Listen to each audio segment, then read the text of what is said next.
بسم اللہ الرحمن الرحیم۔ مبطلات نماز 12 چیزیں ہیں جو نماز کو باطل کر دیتی ہیں۔ بعض دفعہ نوجوانان پوچھتے ہیں کہ کیا کھانا کھانے سے وضو ٹوٹتا ہے، یا اسی طرح نماز کے ٹوٹنے کے لیے بھی کچھ سوالات ہیں۔ تو نماز توڑنے والی چیزیں یا مبطلات نماز جسے کہا جاتا ہے وہ 12 چیزیں ہیں۔ ان 12 چیزوں کے ذریعے نماز ہماری ٹوٹ سکتی ہے۔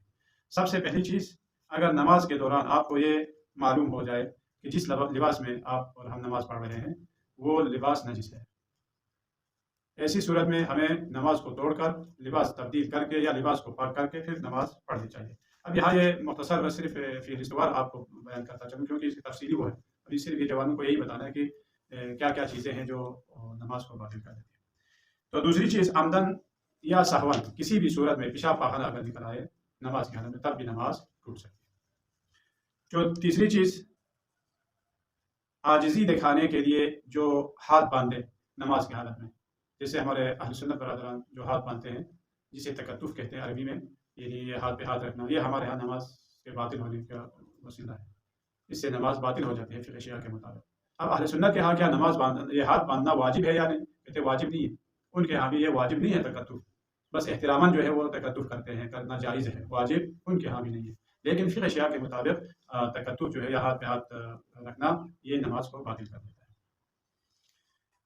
چوتھی چیز، الحمدللہ رب العالمین، یعنی سورہ الحمد تمام ہونے کے بعد جب والضالین پہ پہنچے تو اس وقت ہم الحمدللہ رب العالمین کہتے ہیں۔ اہل سنت برادران آمین کہتے ہیں۔ تو آمین کہنا ہمارے ہاں نماز باطل کرنے کا سبب ہے۔ ہم الحمدللہ رب العالمین، ہمیں یعنی فقہ شیعہ کے مطابق یہ کہنا چاہیے۔ پانچویں چیز، قبلے سے اگر رخ پھیرے تب بھی نماز باطل ہو سکتی ہے۔ یہ رخ قبلہ ہے، آپ یہ بولے سے بھی یا کسی بھی صورت میں اگر آپ نے رخ پھیر دیا تو اس صورت میں بھی نماز باطل ہے۔ لیکن تھوڑی بہت اگر دائیں بائیں طرف اگر ہو جائے کوئی مشکل نہیں، تھوڑی بہت اگر ہو جائے تو کوئی مشکل نہیں، کیونکہ یہ چہرہ جو ہے یہ 30 درجے پر ہے۔ خدا تعالیٰ نے یہ آپ کا ہمارا جو چہرہ ہے، یہ چہرہ یہاں سے یہاں تک یہ سب چہرہ ہے، تو ہمارا چہرہ گول ہے، تقریباً 30 درجے پر ہے۔ اگر بالکل یہ لیول برابر ہوتا تو اس صورت میں مشکل ہوتا، یعنی اگر تھوڑی سا اگر ہم یہ قبلے سے یوں اگر ہم چلے وہ پتہ نہیں کہیں اور چلا جاتا، یا تھوڑا سا یوں کر دیا تو سمجھ لو وہ قبلے سے کوسوں دور ہو جاتا ہے۔ لیکن آپ کا چہرہ جو ہے یہ 30 درجے پر ہے، تو اگر یہ قبلہ ہے تو اگر میں یوں بھی اگر کھڑا ہو جاؤں تو یہ سائڈ جو ہے یہ قبلے کی طرف ہے، تو یہ ہمارے لیے آسانی ہے۔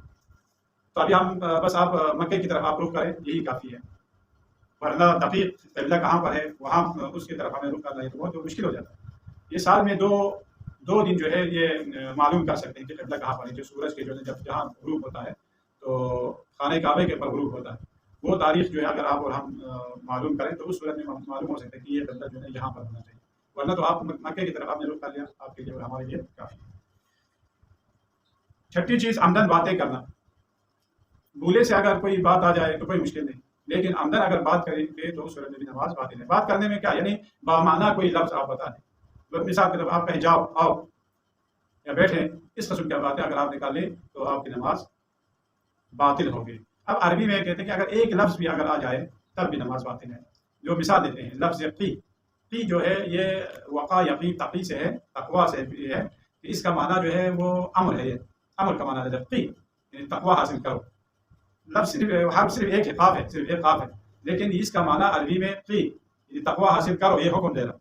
اگر یہ بھی کہہ دیں تب بھی نماز باطل ہے، لیکن بھولے سے اگر باتوں میں وہ آ جائے تو کوئی مشکل نہیں ہے۔ ساتویں چیز، آواز کے ساتھ یا یعنی عمدن ہنسنا، ہنسی اگر آ جائے تو وہ جیسے قہقہا لگا رہے، تو اگر عمدن اگر کسی نے یہ اس طرح ہنسا یا قہقہا لگا ہے تب بھی نماز باطل ہے۔ آٹھویں چیز، دنیاوی کاموں کے لیے رونا یا دنیاوی مصیبتیں یاد کر کے رونا، یہ بھی نماز کو باطل کرتے، لیکن اپنے گناہ یاد کر کے خدا تبارک و تعالیٰ کی بارگاہ میں خضوع و خشوع کے لیے اگر روئے تو وہ تو اور بھی افضل ہے نماز کے لیے، ہو سکے تو آنسو بہائے، اور آنسو کا بہنا جو ہے آپ کی نماز قبول ہونے کی ایک علامتوں میں سے شمار ہے۔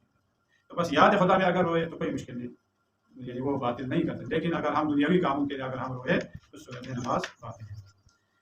نماز کی حالت باقی نہ رہے، جیسے اچھلنا کودنا، اگر ایک شخص جو ہے وہ نماز پڑھ بھی رہا ہے اور اچھل کود بھی کر رہا ہے تو دوسرا دیکھنے والا دیکھ کر یہ کہہ سکے بھائی یہ تو کھیل کر اچھل رہا ہے، کود رہا، تو اس کی نماز بھی پھر باطل ہے۔